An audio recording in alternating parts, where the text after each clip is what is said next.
මම මිය යන්නේ කවදා හරි මේකෙන්ම තමයි. පොඩි කාලයක් දෙන්න මම හෙට එම සැත්කමට භාජනය වෙලා ගෙදර එනවාය යන බලාපොරොත්තුව පෙරදරි කරගෙන යන්නට යනවා එන. ජය වේවා.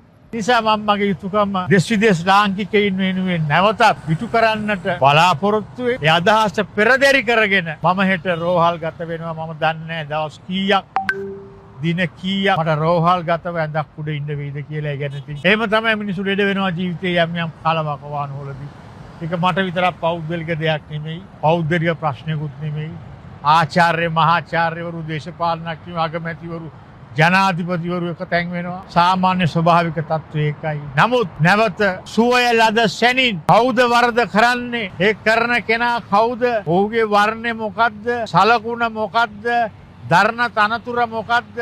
දරණ ඇමතිකම මොකද්ද? මාලිමාවද යන්ත්‍රයේද අලියද හරකද බල්ලද බූරුවද මොකා වුණත් පුතෝ සුව වෙලා සැනින් නවත්තපු මොහොතේ නැවත පටන් ගන්නවා අපේ පුරුදු කතාබහ.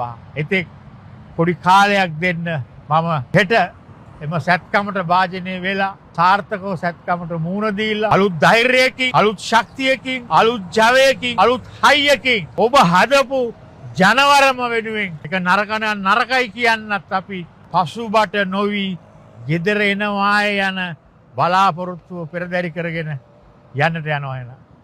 ජය වේවා. නිදහස් සෞඛ්‍යයට ජය වේවා.